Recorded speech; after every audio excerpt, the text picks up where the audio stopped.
POC act, ये नाम सुनते ही एक बहुत ही संवेदनशील और मुश्किल कानूनी लड़ाई की तस्वीर बनती है। और इस लड़ाई का जो सबसे अहम मोड़ है वो कोर्ट रूम में आता है, जब एक बच्चा गवाही देने के लिए खड़ा होता है।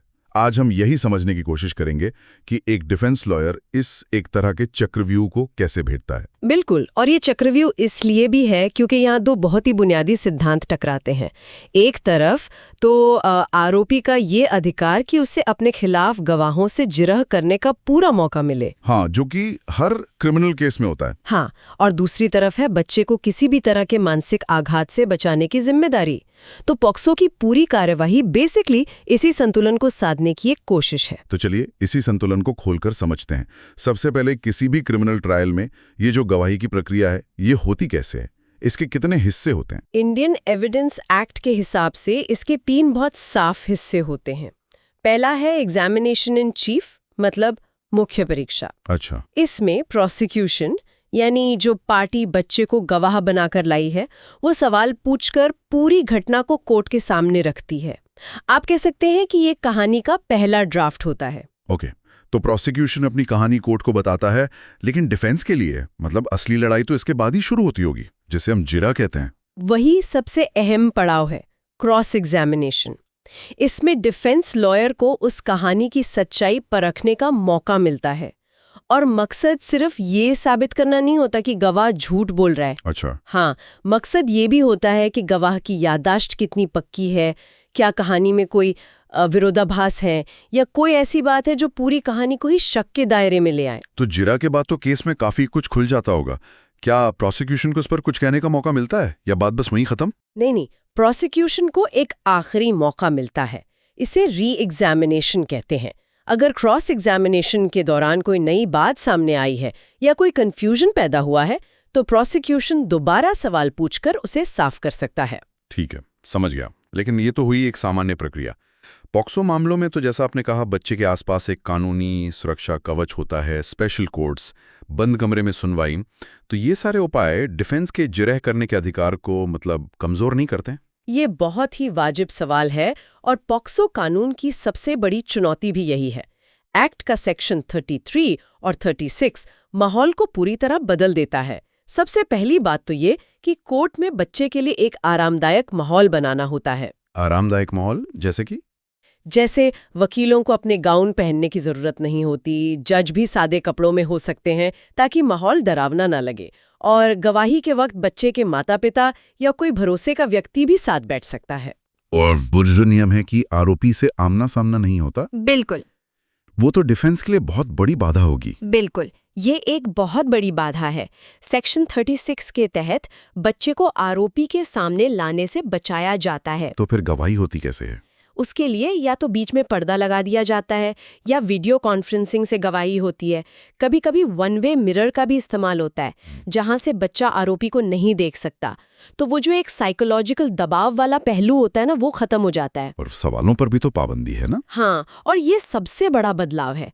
सेक्शन 33(6) साफ कहता है कि आप बच्चे से अपमानजनक, डराने वाले या उसके चरित्र पर लांछन लगाने वाले सवाल पूछ ही नहीं सकते। अच्छा। और इतना ही नहीं, सवाल सीधे बच्चे से नहीं बल्कि जज के माध्यम से पूछे जाते हैं, और बच्चे को बार बार कोर्ट नहीं बुलाया जा सकता।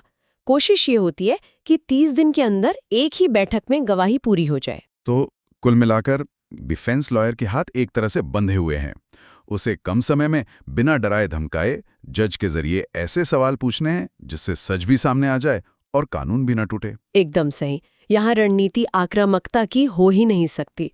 रणनीति आप समझ लीजिए सुई में धागा पिरोने जैसी होनी चाहिए, बहुत सटीक, धैर्य वाली और पूरी तरह तथ्यों पर आधारित। चलिए अब उस प्रावधान पर आते हैं जो शायद डिफेंस लॉयर्स की मतलब रात की नींद उड़ा देता है, सेक्शन 29 और 30 का प्रिजम्पशन का नियम। बिल्कुल, ये इस कानून का सबसे ताकतवर और डिफेंस के लिए सबसे चुनौतीपूर्ण हिस्सा है।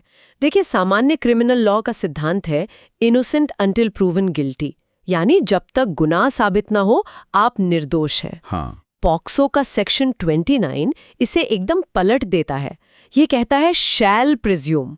इसका मतलब है कि अगर आरोप तय हो गया है तो अदालत को ये मानकर ही चलना पड़ेगा कि आरोपी दोषी है। क्या मतलब अदालत पहले से ही मानकर बैठी है कि वो दोषी है? ये तो मतलब लड़ाई शुरू होने से पहले ही हारने जैसा लगता है। मुश्किल है पर नामुमकिन नहीं। कानून इसे रिबटेबल प्रिजम्पशन कहता है। रिबटेबल, इसका क्या मतलब हुआ? इसका मतलब है एक ऐसी धारणा जिसे सबूतों से झुटलाया जा सकता है, जिसे काटा जा सकता है। और इसे काटने का सबसे बड़ा हथियार वही है जिसकी हम बात कर रहे हैं, क्रॉस एग्जामिनेशन। यहीं पर डिफेंस लॉयर की असली तैयारी काम आती है। तो एक डिफेंस लॉयर इस धारणा के पहाड़ को गिराने की शुरुआत कहाँ से करता है? पहला कदम क्या होता है? सबसे पहला और सबसे जरूरी दस्तावेज है बच्चे का पुलिस को दिया गया पहला बयान, यानी सेक्शन 161 सीआरपीसी का स्टेटमेंट। उस बयान को शब्द दर शब्द पढ़ना होता है। आप उस बयान की बात कर रही हैं जो घटना के फौरन बाद पुलिस रिकॉर्ड करती है? जी, अब उस बयान का मिलान कोर्ट में दी जा रही गवाही से किया जाता है। अगर कोर्ट में बच्चा कोई ऐसी बात कह रहा है जो पहले बयान में कही बात से अलग है, तो उसे कहते हैं कॉन्ट्रडिक्शन, यानी विरोधाभास। और अगर वो कोई नई बात बता रहा है जो पहले बताई ही नहीं थी? उसे कहते हैं ओमिशन, यानी चूक। और एक बहुत शक्तिशाली औजार हो सकता है। अच्छा, मतलब भूलना भी एक तरह का सबूत बन सकता है कि इतनी जरूरी बात आप पहली बार कैसे भूल गए? बिल्कुल। कानून की नज़र में ये एक महत्वपूर्ण चूक मानी जाती है। डिफेंस का काम क्रॉस एग्जामिनेशन में जज के सामने बस यही रखना है कि ये बात इतनी जरूरी है, पर पुलिस को दिए पहले बयान में इसका कोई जिक्र क्यों नहीं था। समझ गया। तो 161 के बयान के अलावा और कौन से सबूत हैं जो इस धारणा को कमजोर कर सकते हैं, जैसे मेडिकल सबूत? उनकी क्या भूमिका है? मेडिकल और फोरेंसिक सबूत बहुत जरूरी हैं। क्या मेडिकल रिपोर्ट प्रोसिक्यूशन की कहानी से मेल खाती है?